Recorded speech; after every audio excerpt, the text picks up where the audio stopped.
Why does a relatively small region like Southeastern Europe command the attention of the world's greatest powers?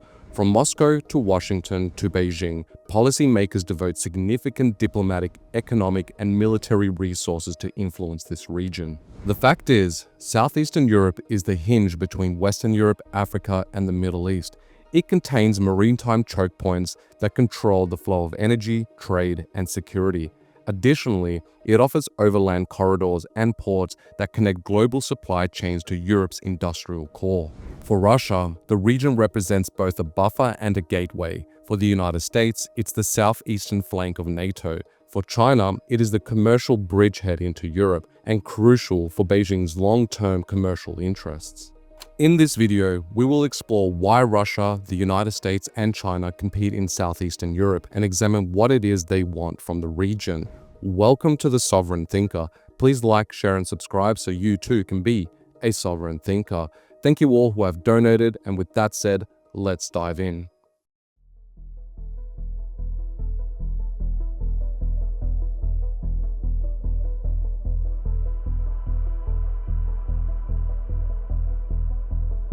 Southeastern Europe occupies a pivotal location. Its geography explains its enduring strategic significance to outside powers, past and present.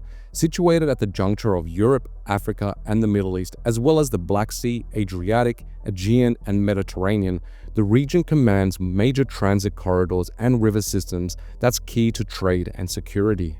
Additionally, the region is home to two choke points, the Turkish Straits and the Otranto Strait, and 5 major ports, Trieste, Piraeus, Thessaloniki, Istanbul, and Constanta. The Danube River system provides a vital internal waterway running from Germany to the Black Sea and linking Central Europe's industrial heartland to global maritime trade.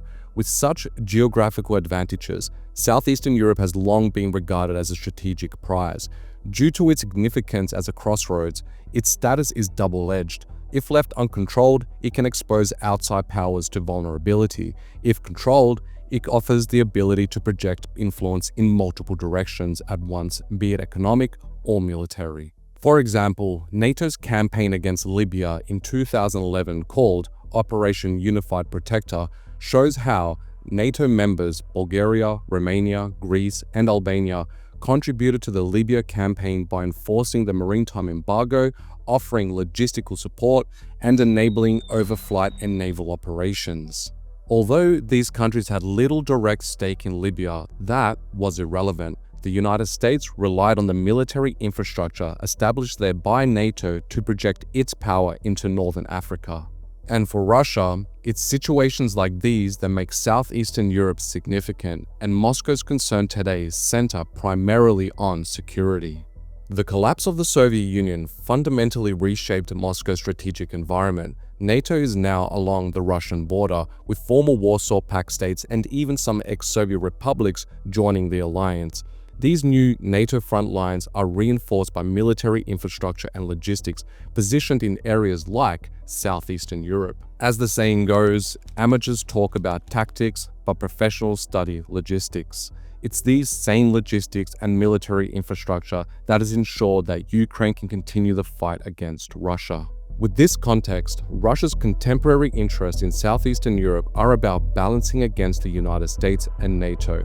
Unlike in Central Asia, the Caucasus, or East Asia, where Moscow has managed to stabilize its periphery through partnerships and security arrangements, the European continent, however, remains unresolved. Southeastern Europe today is firmly within the Western camp, with US military installations and NATO infrastructure spread across Romania, Bulgaria, Greece, and of course, Kosovo, which holds one of the largest and most important military bases for the US in all of Europe, Camp Bondsteel. From Moscow's perspective, this network of bases enhances Washington's containment strategy, provides logistical support and infrastructure that undermines Russia's freedom of action. Hence, Moscow seeks to weaken US dominance, prevent further NATO consolidation, and encourage a more multipolar or neutral regional order.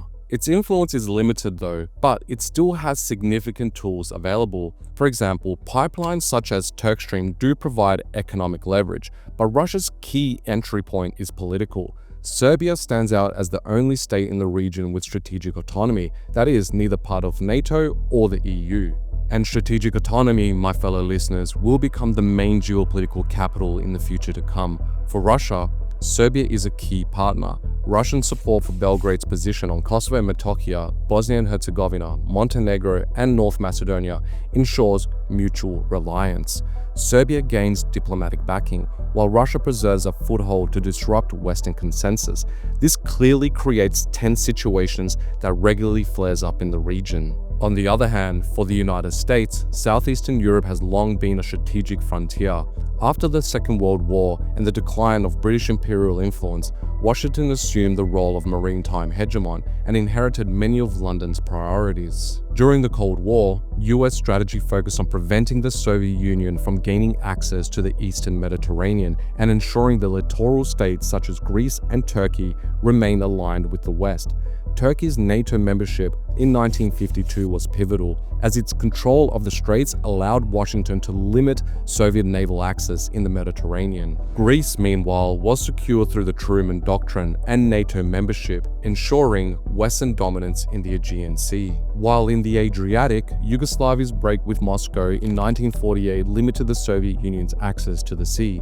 Albania, although initially aligned with the Soviets in the early years of the Cold War, later turned inward and isolated itself. This development suited Washington's strategic interest quite well, with Italy, a NATO member, on one side of the Strait of Otranto and an isolated Albania on the other side. Soviet naval forces would remain confined to the Adriatic in a scenario where Yugoslavia fell under Soviet control. In effect, Albania became Washington's Plan B for keeping the Soviets out of the Mediterranean. Together, these dynamics embodied classical containment strategy: encircle the Soviet Union with bases and alliances while denying it warm water access and freedom of movement at the sea. The post-Cold War era intensified US objectives of containment by increasing consolidation. NATO enlargement brought Romania and Bulgaria into the alliance in 2004, allowing the US a greater presence in the Black Sea than ever before, further compressing the Russian Navy primarily around Crimea. Also, intervention in the former Yugoslavia, most notably the 1999 Kosovo War, gave Washington a permanent foothold on Serbian territory in Kosovo and Metohija through Camp Bondsteel, since Belgrade was unlikely to join any alliance due to its long history of non-alignment. So even though Serbia isn't a part of NATO, NATO nonetheless has a significant presence within the country via Camp Bondsteel. The continuity with the British Empire is clear. Both powers, as maritime empires, sought to control chokepoints and littoral spaces to deny the Russians access to the open seas and oceans. Although, in the last 30 years, the US has consolidated power in the region much more than the British ever did. The tools have changed, but the logic endures.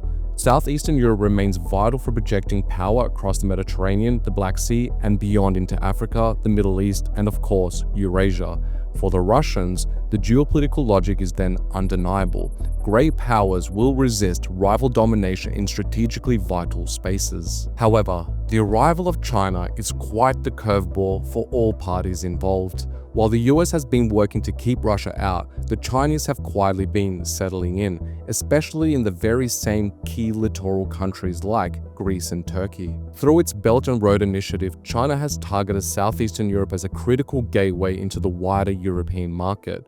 The Chinese state-owned shipping giant COSCO acquired a controlling stake in Greece's port of Piraeus and transformed it into one of Europe's business container hubs. China is also in talks with Turkey over rail and transportation projects in and around Istanbul within the strategically vital Turkish Straits, a region the West has long sought to shield from Moscow, but where Beijing has managed to slip through the back door. China has also financed the Belgrade-Budapest high-speed rail line, designed to link the Aegean directly to Central Europe's industrial heartland, not to mention all the telecommunication networks. Moreover, China's footprint in both Constanta and Trieste is growing. For now, it's relatively modest compared to its other projects, which are too many to list in this video, but it's clear the presence is rising and that China is aiming to reach the wider European market. Although China does not deploy troops or maintain military bases in Southeastern Europe, its growing economic presence carries clear geopolitical implications.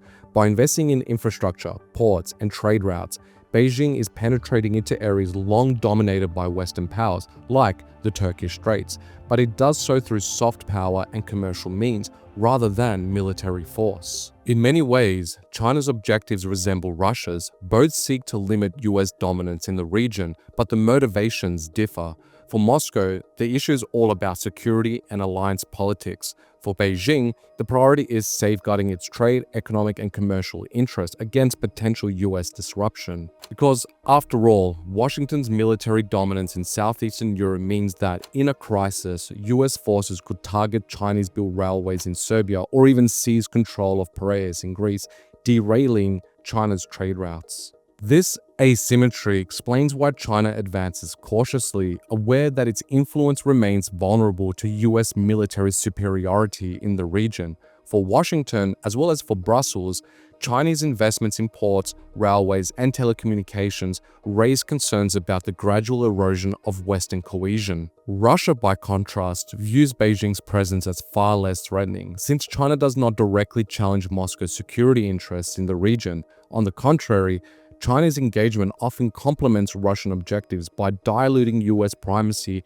and reinforcing the push towards a more multipolar order within the region. And at the center of this dynamic is Serbia, once again positioned as the pivotal actor.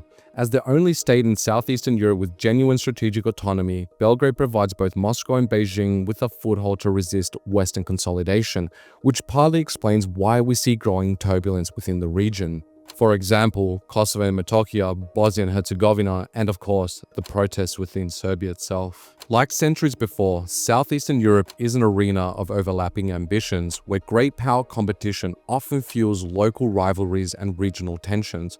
From a realist perspective, this competition isn't driven by ideology, but by strategic necessity. Great powers seek to control critical spaces because geography and security imperatives leave them with little choice. Yet, for outside observers and even for the region's own inhabitants, these struggles are often misinterpreted through the lens of ideology or historical grievances, obscuring the deeper structural forces at play. The unfortunate reality for the peoples of Southeastern Europe is that foreign powers will always seek to influence the region. The key question then is, which external actors' interests align most closely with those of the region's inhabitants? Only by navigating this alignment can Southeastern Europe hope to grow and realize its potential. At present, the United States dominates the regional order, yet history shows that when nations fall under the firm grip of a great power, they often remain locked into secondary or peripheral status. By contrast, Russia and China advocate a more balanced order, one that offers greater latitude for local states to pursue their own goals and aspirations. This approach is not without its challenges and contradictions, but it does provide Southeastern Europe with the possibility of greater autonomy than unipolar dominance allows. In short, US primacy is eroding, a multipolar future is emerging, and we can expect that Southeastern Europe will eventually position itself to adapt to these new geopolitical realities. What will emerge is anyone's guess, but it's in this sovereign thinker's humble opinion that the geopolitical trajectory will favor the inhabitants of this region and that a new pole of power will emerge to restore order. Thank you for listening to the very end. Hopefully you found this analysis informative. Stay tuned for more geopolitical dives into this region, and as always, ciao for now.